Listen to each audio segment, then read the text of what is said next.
Greetings, fellow test subjects. Test subject 1337 here for Aperture Gaming. They make it. We test it. You play it. And welcome to our review of Horizon 2 Forbidden West. The sequel to, well, Horizon Zero Dawn. We got a lot to cover, so let's get into it. Series. As I said, since there's a 2 in the number, so yes, it is part of the series. It is part of the Horizon series. This is the second game.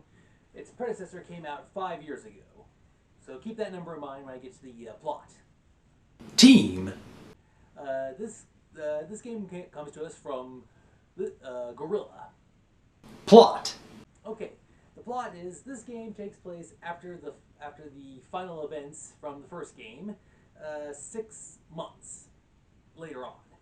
So yeah, so for every year out here in the real world is like a month and a week inside the game world. So yeah, 6 months after the ending events of the previous game, Aloy, having stopped the mechanical menace, is now trying to find a way to save the world from the blight, which is going to potentially eradicate and cause an extinction level event for all organic living life on the planet.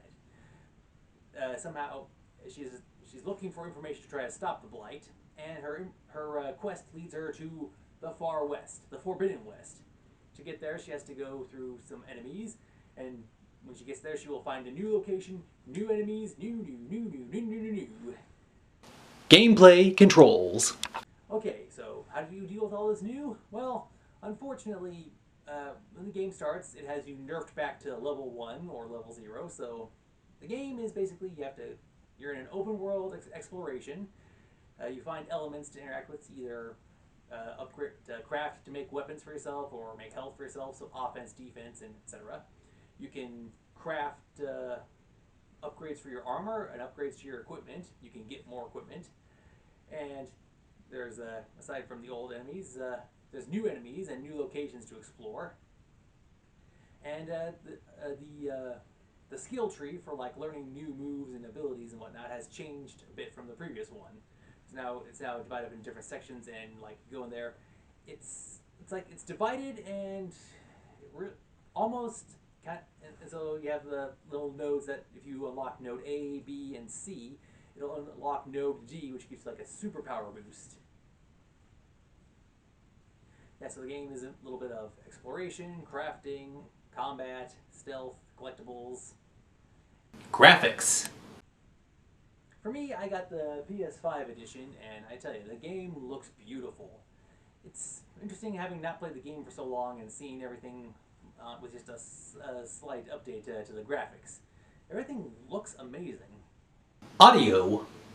Speaking of looks, it also has audio. It's been a while, but all the machines still have everything's. I remember playing the first game, and all the audio sounds very familiar. So it's cool how they kept everything.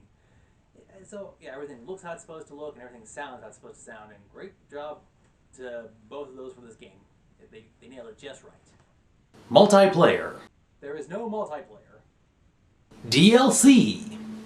Now for DLC, when I got this game, it came with a leaflet on the inside, download for this outfit and skin, and for this appearance look to change for part of your gear.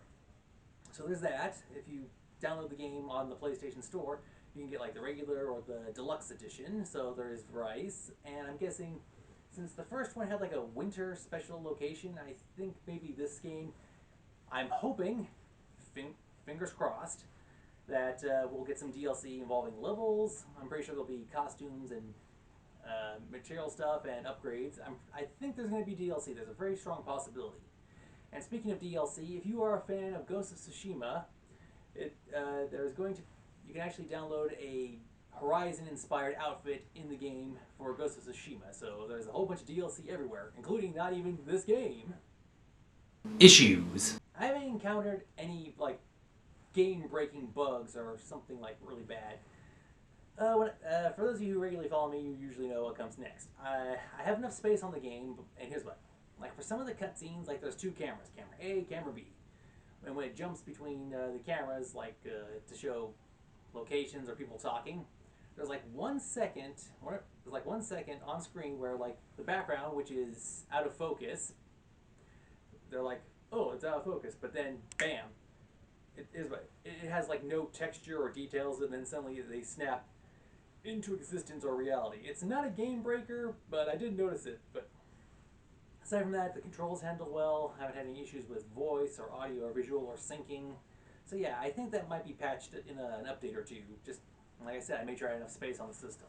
So slight thing, but no big deal. Buy, rent, or pass. Now, if you've played the previous game, if you really enjoyed the first game, then I think you will love the second one. It does take up a good chunk of space. Space needed, 98 gigs minimum. Yeah, so if you have enough space on your system, this is a definite buy. If you like rent games left and right, play it for a while, and then return the game and just still have it on there and don't ever use it again, yeah, just be careful. But yeah, this game is a definite buy. Overall score.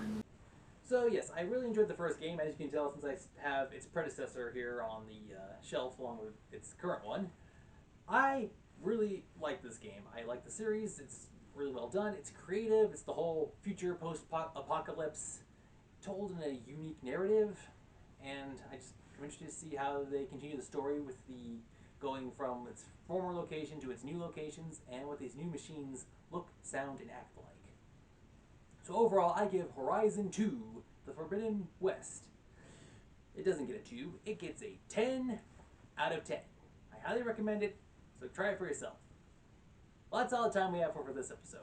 Thank you for watching. Until next time, this has been Test Subject 1337 with Aperture Gaming saying thank you for watching, and as always,